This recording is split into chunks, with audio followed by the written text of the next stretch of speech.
मेरा para para विद्यार्थी भाइ बहिनीहरू, तपाईहरू सबैजना आरामै हुनुहुन्छ नि? मलाई पनि सन्चै छ। विद्यार्थी भाइ बहिनीहरू, आजको कक्षामा हामीहरू कक्षा 7 नेपाली विषय अन्तर्गत पाठ 3 मा रहेको सांस्कृतिक एकताको पर्व छठ पढ्दैछौँ। भाइ बहिनीहरू, हामीले अघिल्ला कक्षामा अनुच्छेद 1 देखि अनुच्छेद 7 सम्म ससुर वाचन गर्यौं। त्यसैगरी विभिन्न क्रियाकलापहरू पनि गर्यौं। विद्यार्थी भाइ बहिनीहरू, आजको पाठमा हामीहरू पाठसँग सम्बद्ध ससुर वाचन त्यसैगरी पाठगत क्रियाकलापहरू गर्नेछौँ। सबैजना तयारी अवस्थामा हुनुहुन्छ नि? आफूलाई चाहिने कापी, पाठ्यपुस्तक, कलम तयारी अवस्थामा राख्नुहोस् है। विद्यार्थी भाइ बहिनीहरू, अब हामी पाठ्यवस्तुतर्फ अगाडि बढौँ। हेर्नुहोस् त, सांस्कृतिक एकताको पर्व छठ। यहाँ तस्बिरमा के देखिरहनु भएको छ? भाइ बहिनीहरूले तस्बिर हेरेर अनुमान गर्नुहोस् त। यस किसिमका तस्बिरहरूका बारेमा हामीले अघिल्ला कक्षामा पनि छलफल गरेका छौँ। तपाईहरूलाई नयाँ नयाँ तस्बिर देख्न पाउनुभयो भने रमाइलो लाग्छ भनेर मैले फरक फरक किसिमका तस्बिरहरू प्रयोग गरेको छु। भाइ बहिनीहरूले बुझिहाल्नुभयो नि? हेर्नुहोस् त, यहाँ यो घाट, यहाँ नदी देखिहाल्नुभयो। हेर्नुहोस् त, नदीमा महिलाहरू आधा शरीर डुबाइरहेका छन्। हेर्नुहोस् त, यता पछाडितिर हेर्नुहोस्, घाटलाई सिँगारिएको छ। केराका थाम, खम्बा पनि भनिन्छ कतै कतै, त्यहाँ सिँगार पटार गरिएको छ। हेर्नुहोस् त, फुल, माला अनि प्रसाद पनि देखिरहनु भएको छ। हेर्नुहोस् त, प्रसादहरू। अनि महिलाहरूले के लगाएका छन्, पहिरनका बारेमा पनि जानकारी लिनुहोस्। उनीहरूले साडी लगाएका छन्, ब्लाउज लगाएका छन्। महिला मात्रै होइन, तपाईहरूले तस्बिरमा पुरुषलाई पनि देखिरहनु भएको छ। र उनीहरू शरीरलाई पानीमा डुबाएर प्रार्थना गरिरहेका छन्, नमस्कार गरिरहेका छन्। यी सन्दर्भलाई पनि तपाईहरूले एक एक गर्दै हेरेर बुझ्न सक्नुहुन्छ। भाइ बहिनीहरू, तस्बिरका बारेमा छलफल पश्चात हामीहरू पाठ्यवस्तुतर्फ अगाडि बढौँ। अनुच्छेद 8 लाई हेर्नुहोस् त। हामीले अगाडि पढे जस्तै यसलाई पनि ससुर वाचन गरेर म सुनाउँछु। तपाईहरू ध्यानपूर्वक सुन्नुहुन्छ, यसलाई बुझ्नुहुन्छ अनि अतिरिक्त समयमा अभ्यास पनि गर्ने गर्नुहोस्। यसो गर्दा कस्तो राम्रोसँग पाठ्यवस्तुहरू बुझिन्छ, विषयवस्तुहरू बुझिन्छ अनि हामीलाई क्रियाकलाप गर्न सजिलो हुन्छ। भाइ बहिनीहरू, म पढेर सुनाउँछु, तपाईहरू ध्यानपूर्वक सुन्नुहोस् र बुझ्नुहोस्। गरिब र भाकल गरेकाहरूले मागेर पनि पूजा सामग्री जुटाउँछन् र पूजा गर्छन्। भाकल गर्ने कोही व्रतालु पुरुषहरू घरदेखि पूजा स्थलसम्म साष्टाङ्ग दण्डवत गर्दै जान्छन्। कोही पूजास्थलमा मात्र साष्टाङ्ग दण्डवत गर्दै घस्रन्छन्। कोही भाकल बमोजिम पूजा अवधिभर जलभित्र उभिएर रहन्छन् र सूर्यलाई अर्घ दिन्छन्। छठ पर्वमा रमाइलो मेला लाग्छ। मेलामा लोकगीत र भजन गाउँदै थरी थरीका बाजा बजाउँदै नाचगान पनि गर्छन्। वातावरण अत्यन्त मनोरम हुन्छ। भाइ बहिनीहरू, अब अर्को अनुच्छेदतर्फ लागौँ। तराई मधेसमा मैथिली, भोजपुरी, अवधी र थारूभाषी नेपालीहरूको ठुलो समुदाय रहेको छ। उनीहरूले पहिलेदेखि नै छठ मनाउँदै आएका थिए। अहिले पहाडिया हिन्दूहरू र गैर हिन्दूहरू पनि सूर्य उपासनाको यस पर्वमा सहभागी हुन थालेका छन्। विशेषतः पूर्वी तथा मध्य तराईमा प्रचलित यो पर्व हिजो आज काठमाडौँ, पोखरा जस्ता सहरमा पनि मनाउन थालिएको छ। छठको अवसरमा परिवारका सदस्यहरू मूल घरमा जम्मा हुन्छन्, पारिवारिक मिलन हुन्छ। यस पर्वमा अस्ताउँदो सूर्यलाई अर्घ दिनुको आशय विगतप्रति कृतज्ञता व्यक्त गरेको मानिन्छ। उदाउँदो सूर्यलाई अर्घ दिनुको अर्थ वर्तमान र भावी जीवनको सफलताको कामना मानिन्छ। छरछिमेकमा शुभकामना आदान प्रदान गर्दा पनि यही भाव राखिन्छ। यसरी पारिवारिक र सामाजिक सद्भाव वृद्धिमा छठको ठुलो योगदान रहेको छ। भाइ बहिनीहरू, अब अर्को अनुच्छेद हेरौँ। सूर्य पूजकहरूमा छुवाछुतको भावना हुँदैन। धेरै जाति, धर्म र समुदायका मानिसहरू एकै थलोमा बिना भेदभाव सहभागी हुन्छन्। छठले विभिन्न धर्म, समुदाय र जातिलाई जोड्ने सेतुको काम गरेको छ। यस पर्वले सांस्कृतिक एकताको सन्देश प्रवाहित गरेको छ। विद्यार्थी भाइ बहिनीहरू, हामीले यी अनुच्छेदहरूलाई ध्यानपूर्वक सुन्यौँ। मैले सुनाएँ, तपाईँहरूले सुन्नुभयो। अब यसपछि पाठको तल्लो खण्डमा दिएको शब्दार्थलाई पनि हामी हेर्दै छलफल गर्दै बुझ्ने कोसिस गर्छौँ। विद्यार्थी भाइ बहिनीहरू, तपाईँहरूलाई पाठमा प्रयोग भएका तर पाठभन्दा मुनि शब्दार्थ खण्डमा नदिएका शब्दहरूको बारेमा केही जानकारी लिन मन लाग्यो, आफूलाई स्पष्ट भएन भने शब्दकोश प्रयोग गर्न सक्नुहुन्छ। त्यसै गरी आजभोलि प्रविधिका क्षेत्रमा थुप्रै कामहरू भएका छन्। तपाईहरूले आफ्नो मोबाइल अथवा आफ्ना अभिभावकको मोबाइलमा शब्दकोशलाई डाउनलोड गर्नुहोस् अनि पाठमा प्रयोग भएका शब्द अथवा आफूलाई गाह्रो लागेका शब्दका बारेमा अर्थ बुझ्नुहोस्, वर्णविन्यास बुझ्नुहोस्, उच्चारण पनि दिएको हुन्छ, त्यसलाई पनि हेर्नुहोस्। यसो गर्दा हाम्रो सिकाइ, हाम्रो बुझाइ झनै राम्रो हुन्छ। भाइ बहिनीहरू, अब हामी अर्को क्रियाकलापतर्फ अगाडि बढौँ। तलका शब्दलाई शुद्धसँग उच्चारण गर्नुहोस्। भाइ बहिनीहरू, म शब्द उच्चारण गरेर सुनाउँछु, तपाईँहरूले पनि सँगसँगै उच्चारण अभ्यास गर्नुहोस्। भाकल, भाकल। पूजास्थल, पूजास्थल। साष्टाङ्ग, साष्टाङ्ग। दण्डवत, दण्डवत। अत्यन्त, अत्यन्त। उपासना, उपासना। सदस्य, सदस्य। कृतज्ञता, कृतज्ञता। छरछिमेक, छरछिमेक। पुरुष, पुरुष। सफलता, सफलता। सफलता पनि भन्छौँ हामीहरू, तर त्यो शुद्ध उच्चारण होइन भन्ने कुरा पनि बुझ्नुहोस् भाइ बहिनीहरू। सफलता। सद्भाव, सद्भाव। सन्देश, सन्देश।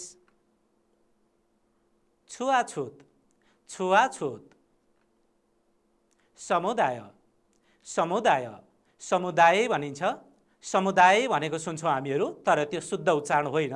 हामीले पाठगत अभ्यास गर्दा यी कुराहरूलाई पनि ख्याल गर्नुपर्छ र आफूले पढ्दा बोल्दा पनि यस किसिमका अभ्यास गर्ने गर्नुहोस्। हाम्रो उच्चारण शुद्ध हुन्छ।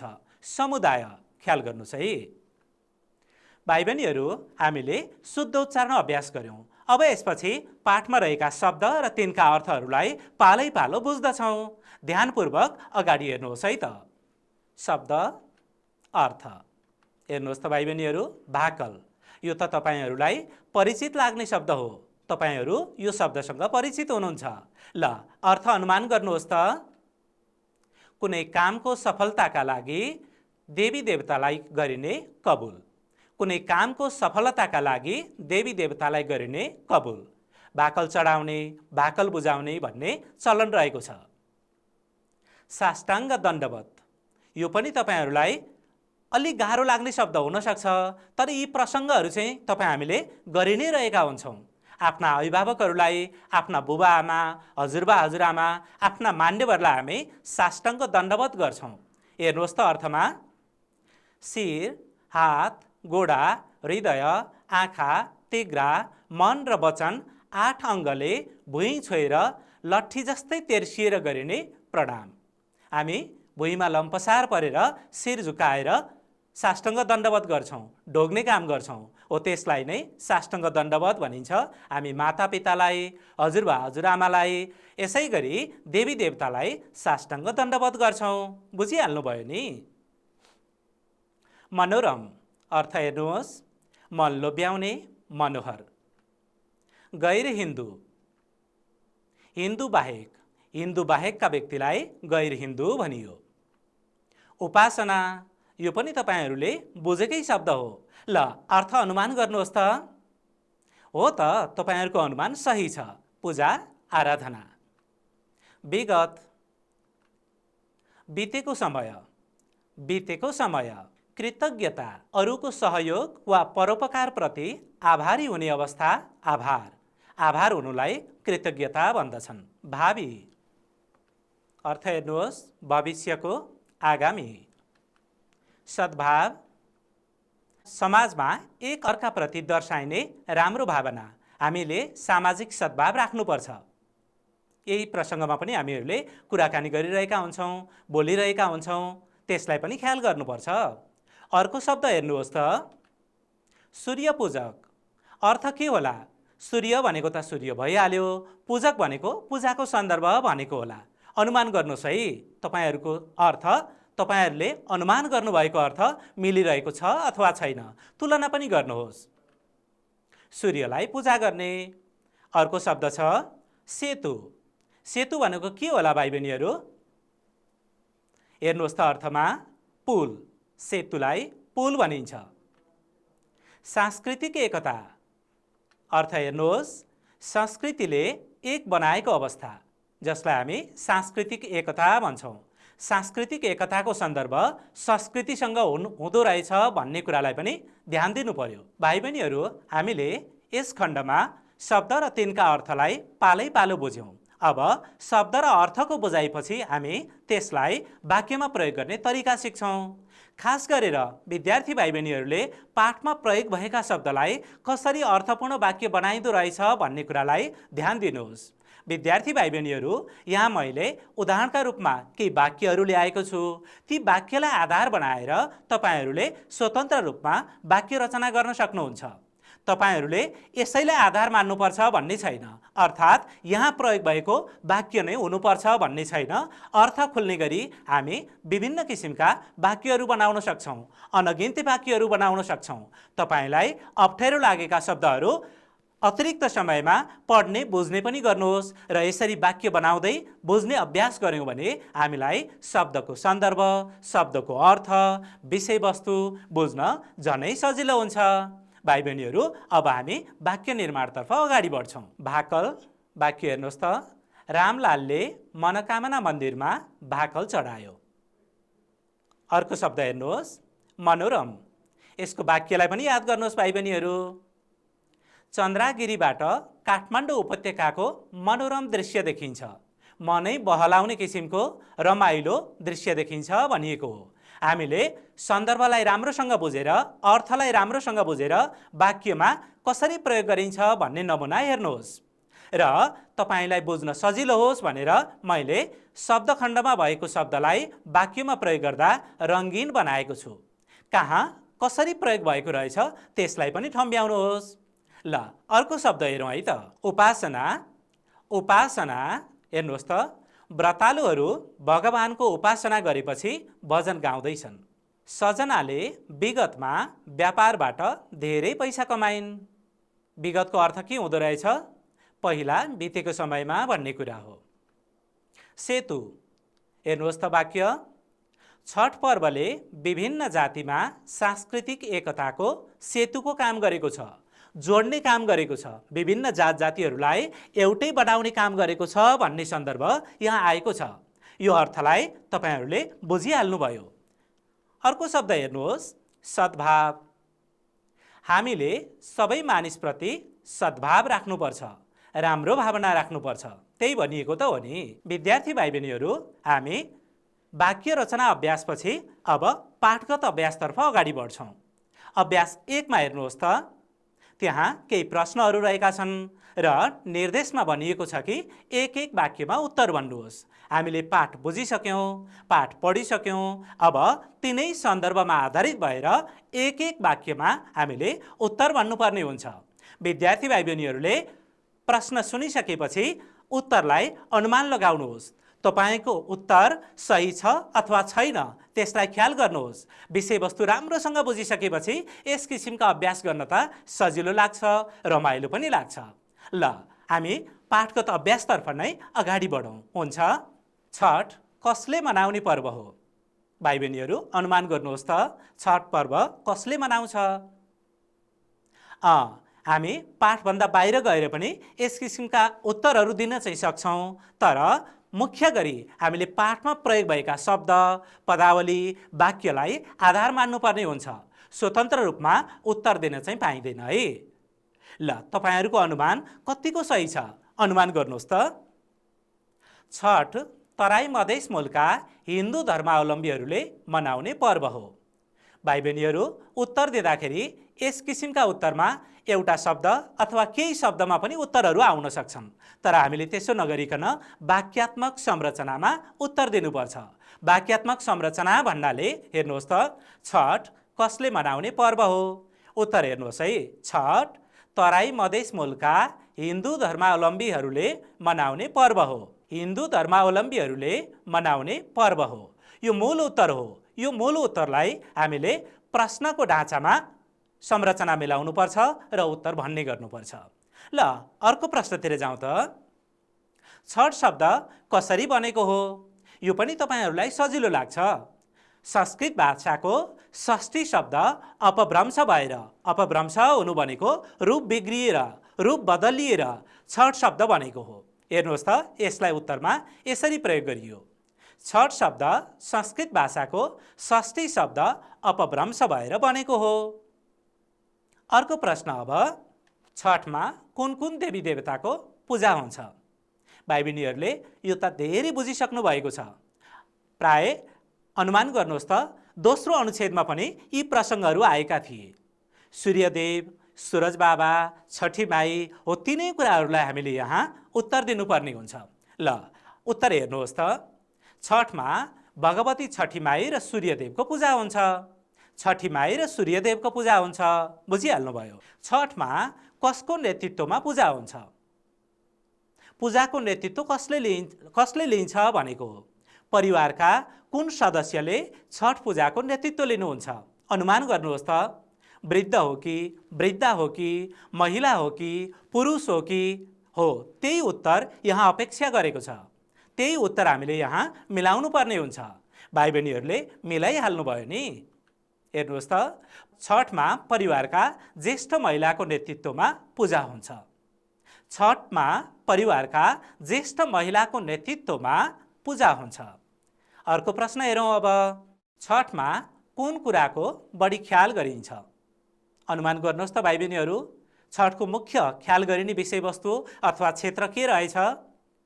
पक्कै पनि विद्यार्थी भाइ बहिनीहरू, तपाईँको अनुमान सही छ। छठमा पवित्रताको बढी ख्याल गरिन्छ, चोखो नित्वलाई बढी ख्याल गरिन्छ। अर्को प्रश्न छ, छठको मुख्य व्रत कति दिनको हुन्छ? ख्याल गर्नुहोस् त, चतुर्थीबाट, कार्तिक चतुर्थीबाट सुरु भएको छठ सप्तमीमा गएर पुरा हुन्छ। कति दिन हुँदो रहेछ? हेर्नुहोस् है त, छठको मुख्य व्रत 4 दिनको हुन्छ। सूर्यलाई अर्घ दिँदा राख्नै पर्ने मुख्य सामग्रीहरू के हुन्? अर्घमा हुनै पर्ने सामग्रीहरू के चाहिन्छ, के आवश्यक पर्छ भनेको हो यो प्रश्नले। अनुमान गर्नुहोस् त भाइ बहिनीहरू, अर्घमा के चाहिन्छ? दूध चाहिन्छ, जल चाहिन्छ, त्यही कुरा हो। हेर्नुहोस् है, सूर्यलाई अर्घ दिँदा राख्नै पर्ने मुख्य सामग्रीहरू दूध र जल हुन्। विद्यार्थी भाइ बहिनीहरू, अब हामी अर्को अभ्यासतर्फ अगाडि बढौँ। अर्को अभ्यासमा हेर्नुहोस् त, त्यहाँ तपाईँहरूलाई जोडा मिलाउन दिएको छ। जोडा मिलाउनु पर्ने खण्डलाई ध्यानपूर्वक हेर्नुहोस् त। व्रतको शुभारम्भ, सझिया अर्घ, व्रतको दोस्रो दिन, भोरुकवा अर्घ, व्रतको मुख्य दिन नहाखाए, व्रतको अन्तिम दिन खरना। अब यसलाई हामी जोडा मिलाउँछौँ। कुन शब्दसँग मिल्दछ ती कुराहरूलाई पनि हामीले अनुमान गर्नुपर्ने हुन्छ। अनुमान गर्ने मात्रै होइन, मिलाउनु पर्ने हुन्छ। पाठ बुझिसकेका छौँ हामीहरूले, हो यस किसिमका छलफलहरू पनि गरिसकेका छौँ। भाइ बहिनीहरू उत्तर दिन तछाड मछाड गर्दै हुनुहुन्छ, मलाई थाहा छ। अब तपाईहरूले आफ्नो उत्तरलाई मैले दिएको उत्तरसँग तुलना गर्नुहोस् अनि केही तलमाथि पर्यो भने बुझ्दै अथवा सच्याउँदै पनि जानुहोस् है। हेर्नुहोस् त भाइ बहिनीहरू, व्रतको शुभारम्भ नहाखाए, बुझिहाल्नु भएको छ नि। छठको पहिलो दिन नहाखाएबाट सुरु हुन्छ। नुहाएर खाइने, शुद्ध भोजन गरिने यस दिनलाई नहाखाए भन्दछन्। व्रतको दोस्रो दिनको सन्दर्भ हेर्नुहोस् त। व्रतको दोस्रो दिन चाहिँ खरना। व्रतको दोस्रो दिन छठी माईको पूजा गरिसकेपछि प्रसादहरू खाने चलन हुन्छ, हो त्यसलाई पनि अनुमान गर्नुहोस्। यसरी विषयवस्तु जोड्दै जाँदा हामीलाई बुझ्न सजिलो हुन्छ। अब अर्को हेर्नुहोस् त, व्रतको मुख्य दिन सझिया अर्घ, व्रतको अन्तिम दिन हेर्नुहोस् त भोरुको वा अरग। व्रतको मुख्य दिन षष्ठी हो, त्यो दिन चाहिँ साँझमा सझिया अरग दिइन्छ। व्रतको अन्तिम दिन सप्तमीका दिन चाहिँ बिहान उदाउँदो सूर्यलाई भोरुको अरग दिइन्छ अथवा सूर्यलाई अर्घ चढाइन्छ। विद्यार्थी भाइ बहिनीहरू, यो जोडा मिलाउने अभ्यासपछि अब हामी अर्को अभ्यासतर्फ प्रवेश गरौँ। यो अभ्यासमा चाहिँ तपाईँहरूले खास गरेर खाली ठाउँमा मिल्दा शब्दहरू भर्नुपर्ने हुन्छ। हेर्नुहोस् त, पाठबाट उपयुक्त शब्द खोजेर खाली ठाउँ भर्नुहोस्। भाइ बहिनीहरू, हामीले यस किसिमका अभ्यास त अन्य पाठमा पनि गरेका थियौँ, तर अन्य पाठमा हामीलाई विकल्पहरू दिएको हुन्थ्यो। यहाँ चाहिँ हामीलाई विकल्प दिएको छैन, हामीले पाठबाट खोज्दै खाली ठाउँ भर्नुपर्ने हुन्छ। हेर्नुहोस् त, व्रतको दोस्रो दिन साँझमा खाली खाली पूजा हुन्छ। के हो उत्तर अनुमान गर्नुहोस्। भाइ बहिनीहरू, यहाँ उत्तर पनि हेर्दै जानुहोस्। छठको दोस्रो दिन साँझमा छठी माईको पूजा हुन्छ। अघि खरना शब्दको छलफल गर्दा पनि हामीले भनेका थियौँ नि। अर्को प्रश्न हेर्नुहोस्। व्रतको तेस्रो दिन खाली खालीमा परिवारका सबै सदस्यहरूले नयाँ लुगा लगाउँछन्। हेर्नुहोस् त, कुन समयमा? यहाँ समय नै खोजेको होला पक्कै पनि, मलाई त त्यस्तै लाग्छ। परिवारका सबै सदस्यहरूले व्रतको तेस्रो दिनको कुन समयमा नयाँ कपडा लगाउँछन् होला? हो त, अपराह्नमा नयाँ कपडा लगाउँछन्। ल हेर्नुहोस् त, यसरी उत्तर मिलाउनुहोस् अनि शुद्धाशुद्धिलाई पनि ख्याल गर्नुपर्छ भाइ बहिनीहरू। मैले तपाईँहरूलाई बुझ्न सजिलो होस् भनेर खाली ठाउँमा रङ्गिन शब्द भरेको छु। यो शब्द यहाँ मासँग जोडिएको छैन, तपाईँलाई बुझ्न सजिलो होस् भनेर रङ्गिन बनाएको छु। यसलाई जोडेर पनि अभ्यास गर्नुहोस् है। छठका दिन खाली खालीहरू रातभर जागराम बस्छन्। के होला उपयुक्त उत्तर? हेर्नुहोस् है त, व्रतालुहरू रातभर जागराम बस्छन्। छठका दिन व्रतालुहरू रातभर जागराम बस्छन्। अब अर्को प्रश्न हेर्नुहोस्। व्रतको अन्तिम दिन छठ माताको खाली खाली पछि पूजा समाप्त हुन्छ। के गरेपछि पूजा समाप्त हुन्छ होला? अनुमान गर्नुहोस् त भाइ बहिनीहरू। हो त, छठ माताको कथा वाचन हुन्छ, कथा भनिन्छ, भजन कीर्तन गरिन्छ। तिनै प्रसङ्गमध्ये एउटा प्रसङ्ग यहाँ चाहियो। अनुमान गर्नुहोस् के होला? हेर्नुहोस् है त, कथा वाचनपछि पूजा समाप्त हुन्छ। व्रतको अन्तिम दिन छठ माताको कथा वाचनपछि पूजा समाप्त हुन्छ। भाइ बहिनीहरू, मैले अघि पनि भने यहाँ अपराह्नमा एउटै शब्द हो, यसलाई जोड दिनुहोस्। व्रतालुहरूमा जोड्नुहोस्। कथा वाचनपछि यो पनि एउटै शब्द हुन्छ, यहाँ पनि जोड्नुहोस्। हिजो आज खाली खाली पनि सूर्य उपासनाको पर्वमा सहभागी हुन थालेका छन्। हिजो आज सूर्य उपासनामा को सहभागी भएका छन्? अनुमान गर्नुहोस् त भाइ बहिनीहरू। हामीले अघि ससुर पठनमा यसलाई ध्यानपूर्वक सुनेका हौँ, ध्यानपूर्वक बुझेका हौँ। ल हेर्नुहोस् है त, गैर हिन्दू पनि सूर्य उपासनाको पर्वमा सहभागी हुन थालेका छन्। गैर हिन्दू भनेको हिन्दू बाहेकका भनेको, हिन्दू बाहेकका मानिसहरू भनेको हो। अब अर्को प्रश्न हेर्नुहोस्। सूर्य पूजकहरूमा खाली खालीको भेदभाव हुँदैन। के भेदभाव हुँदैन होला? शब्द याद गर्नुभयो? आफूलाई दोधार भयो भने पाठमा पनि हेर्न सक्नुहुन्छ। ल हेर्नुहोस् है त, सूर्य पूजकहरूमा छुवाछुतको भेदभाव हुँदैन। यहाँ पनि त्यसै गरी कोलाई तपाईँहरूले छुवाछुतसँग जोड्नुपर्छ है। विद्यार्थी भाइ बहिनीहरू, हामीले अभ्यास 3 को यो खण्डलाई पनि ध्यानपूर्वक बुझ्यौँ। तपाईँहरूले आफ्नो कापीमा पनि टिपोट गर्दै हुनुहुन्छ। अब हामी अर्को अभ्यासतर्फ अगाडि बढौँ। भाइ बहिनीहरूलाई यी अभ्यासहरू रमाइला लागेका छन् है?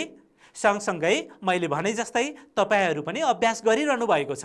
हो, यसरी अभ्यास गर्दा हामीलाई कस्तो राम्रोसँग विषयवस्तु बुझ्न सजिलो हुन्छ अनि आफूले लेखेका कुराहरू, आफूले भनेका कुराहरू मिल्दै गइसकेपछि पढ्न, लेख्न जाँगर पनि चल्छ नि। भाइ बहिनीहरू, तपाईँले अतिरिक्त समयमा पनि, फुर्सदका समयमा पनि यस किसिमका अभ्यासहरू गर्नुहोस् अनि आफ्ना अभ्यासहरू जोसँग छलफल गर्दा पनि हुन्छ। बुबा, आमा, हजुरबा, हजुरआमा, दाई, दिदी, गुरु र साथीहरूसँग पनि छलफल गर्ने गर्नुहुन्छ। यसो गर्दा राम्रोसँग विषयवस्तु बुझिन्छ। अब अर्को अभ्यासतर्फ अगाडि बढौँ। हेर्नुहोस् है त, भाव विस्तार गर्नुहोस्। विद्यार्थी भाइ बहिनीहरू, हामीले यस किसिमका अभ्यासहरू अघिल्ला पाठमा पनि गरेका छौँ। तपाईहरूले भाव विस्तार गर्दाखेरि के कुरालाई ख्याल गर्नुपर्छ भन्ने कुरा पनि राम्रोसँग बुझ्नुभएको छ। हो त, तपाईहरूलाई बुझ्न सजिलो होस् भनेर म दोहोऱ्याइदिन्छु। पाठलाई राम्रोसँग पढ्नुपर्छ। पाठलाई राम्रोसँग पढ्दै मुख्य कुराहरूमा रेखाङ्कन गर्दै जानुहोस्। यसरी रेखाङ्कन गर्दा सिसा कलमले रेखाङ्कन गर्नुभयो भने झनै राम्रो हुन्छ, किताब फोहोर हुँदैन। अनि मुख्य कुराहरूलाई टिपोट गर्ने गर्नुहोस्। यसरी टिपोट गर्दै बुझ्दै अनि छलफल पनि गर्ने गर्नुहोस्। आफ्ना साथीसँग, आफ्ना अभिभावकसँग यस किसिमका विषयवस्तुमा छलफल गर्नुहोस्। अनि अभ्यास गर्दा अभ्यासका कुराहरूलाई राम्रोसँग बुझेर अभ्यास गर्ने बानी बसाल्नुपर्छ। भाइ बहिनीहरू, भाव विस्तारको म वाक्यलाई यहाँ देखाउँछु। अभ्यास 6 मा पनि हेर्न सक्नुहुन्छ। छठले विभिन्न धर्म, समुदाय र जातिलाई जोड्ने सेतुको काम गरेको छ। भाइ बहिनीहरू, यो वाक्यलाई तपाईहरूले राम्रोसँग बुझ्नु पर्यो। किन? भाव विस्तार गर्नु छ। यही वाक्यलाई आधार मानेर भाव विस्तार गर्नु पर्यो। त्यसैले के भन्न खोजेको होला, यो वाक्यलाई ठम्ब्याउनु पर्यो। छठले विभिन्न धर्म, थरीका धर्म, समुदाय, विभिन्न समाजमा बस्ने मानिसहरू, उनीहरूलाई भन्न खोजिरहेको छ विभिन्न जातिलाई जोड्ने सेतुको काम गरेको छ। अघि सांस्कृतिक एकताको सन्दर्भ पनि आएको थियो नि, हो त्यसैलाई हामीले अनुमान गर्नु पर्यो। अब बुधा टिपोट गर्नुहोस्। बुधा टिपोट गर्दा यी वाक्यसँग सन्दर्भ मिल्ने गरी बुधाहरूलाई टिपोट गर्नु पर्यो। मैले नमुनाको रूपमा यहाँ केही बुधाहरू ल्याएको छु। यही बुधा पर्नुपर्छ भन्ने त छैन, तर यसलाई आधार मानेर यही बुधाहरूको वरिपरि रहेर हामीले भाव विस्तारको अभ्यास गर्नुपर्छ। हेर्नुहोस् है त बुधाहरू। मुख्य बुधाहरू रहेका छन्। नेपाल बहुजातीय, बहुभाषिक, बहुधार्मिक एवं बहुसांस्कृतिक देश हो। यो पनि तपाईले पाठको पहिलो अनुच्छेदमा बुझिसक्नु भएको छ। हामीले अघिल्लो कार्यकलापमा यसलाई नै, यो वाक्यलाई नै भाव विस्तार पनि गरेका थियौँ। त्यसलाई पनि तपाईहरू हेर्न सक्नुहुन्छ। हेर्नुहोस् त, यो बहुजातीय, बहुभाषिक, बहुधार्मिक, बहुसांस्कृतिक सन्दर्भ किन आएको हो? यहाँ विभिन्न धर्म, समुदाय, जातिलाई जोड्ने सेतुको काम गरेको छ भनेको छ नि। हो, नेपाल बहुजातीय, बहुभाषिक, बहुधार्मिक र बहुसांस्कृतिक देश हो भन्ने कुरालाई बुझ्नु पर्यो। अब दोस्रो बुधालाई हेर्नुहोस् त भाइ बहिनीहरू। छठ तराई मधेस मूलका हिन्दू धर्मावलम्बीहरूको चाड हो। कसको मुख्य चाड भन्ने कुरालाई हामीले यो बुधामा समेटेका छौँ। भाइ बहिनीहरू, अर्को बुधालाई हेर्नुहोस् त। तराई मधेसमा मैथिली, भोजपुरी, अवधी, थारूभाषी नेपालीहरूको ठुलो समुदाय रहेको छ। तराई मधेस क्षेत्रमा यी भाषा बोल्ने व्यक्तिहरू, हेर्नुहोस् त, माथि पनि तपाईहरू बुझ्न सक्नुहुन्छ। हाम्रो देश बहुधार्मिक, बहुसांस्कृतिक, बहुभाषिक भनेको छ। बहुभाषिक सन्दर्भलाई यो बुधाले समेटेको छ। भाइ बहिनीहरू, अर्को बुधा हेरौँ त। पहाडिया हिन्दूहरू र गैर हिन्दूहरू पनि छठ पर्वमा सहभागी हुन थालेका। हिन्दूहरू खास गरेर नेपालको सन्दर्भमा चाहिँ पहाडिया हिन्दूहरू र तराई मधेसमा बसोबास गर्ने हिन्दूहरू दुई प्रकारका हिन्दूहरू भन्न खोजिएको छ। तीमध्ये पहाडिया हिन्दूहरूले छठ पर्व मुख्य चाडका रूपमा मनाउँदैनन् र पनि छठ पर्वमा उनीहरूको सहभागिता हुन्छ नै। त्यसै गरी गैर हिन्दूहरूभन्दा बाहेकका अन्य धर्म मान्ने मानिसहरू पनि छठ पर्वमा सहभागी हुन थालेका छन्। त्यही बुधालाई हामीले समेटेका छौँ। अर्को बुधा हेर्नुहोस्। छठ पर्वका अवसरमा छरछिमेकमा शुभकामना आदान प्रदानबाट सामाजिक सद्भाव बढेको। हामीहरू चाडपर्वका अवसरमा शुभकामना आदान प्रदान गर्ने गर्छौँ। दसैँ, तिहार जस्ता चाडपर्वहरूमा, नयाँ वर्षमा, त्यसै गरेर आफ्नो क्षेत्र, समुदायमा मनाइने पर्वहरूका अवसरमा हामीहरू शुभकामना लिने दिने काम गर्छौँ, आदान प्रदान गर्छौँ। एकले अर्कोलाई यसरी शुभकामना आदान प्रदान गर्दा सामाजिक सद्भाव बढ्दो रहेछ, सामाजिक एकता बढ्दो रहेछ। हो, त्यही कुरालाई यहाँ समेटिएको छ। सूर्यलाई पूजा गर्नेहरूमा छुवाछुतको भेदभाव नहुने। हामीले अघि पनि छलफल गरेका छौँ भाइ बहिनीहरू, सूर्य पूजकहरूमा कुनै पनि विभेद हुँदैन भनेर। अब अर्को बुधा हेर्नुहोस्। नहुने भएकाले विभिन्न जाति, धर्म र समुदायका मानिस सूर्यको उपासना गर्न एकै ठाउँमा सहभागी हुने। मानिसहरू एकै ठाउँमा सहभागी हुन्छन्, उनीहरूमा जात धर्मको कुनै पनि विभेद हुँदैन, छुवाछुतको विभेद हुँदैन भनियो। यसै गरी अर्को बुँदा रहेको छ, छठ पर्वले विभिन्न धर्म, समुदाय र जातिलाई एकतामा बाँधेको। छठ पर्वले विभिन्न जात जाति, धर्म, समुदायलाई एकतामा बाँधेको छ। यो वाक्यलाई चाहिँ हामीले निष्कर्ष वाक्यको रूपमा अथवा व्याख्याको अन्तिममा समेट्नुपर्ने हुन्छ। भाइ बहिनीहरू, यो बुँदागत छलफलबाट पनि तपाईँहरूले भाव विस्तारको तरिका त बुझिसक्नु भएको छ। मैले नमुनाको रूपमा भाव विस्तार ल्याएको छु, त्यसलाई म पढेर सुनाउँछु। भाइ बहिनीहरूले यति कुरा बुझिसकेपछि भाव विस्तार गर्न त सकिहाल्नुहुन्छ नि। तपाईँहरूको अनुमान र यहाँको नमुना पनि हेर्दै तुलना गर्नुहोस् है त। नमुना हेर्नुहोस् त भाइ बहिनीहरू। नेपाल बहुजातीय, बहुभाषिक, बहुधार्मिक एवं बहुसांस्कृतिक देश हो। यहाँ विभिन्न चाडपर्वहरू मनाइन्छन्। तीमध्ये छठ प्रसिद्ध चाड हो। छठ तराई मधेस मूलका हिन्दू धर्मावलम्बीहरूको मुख्य चाड हो।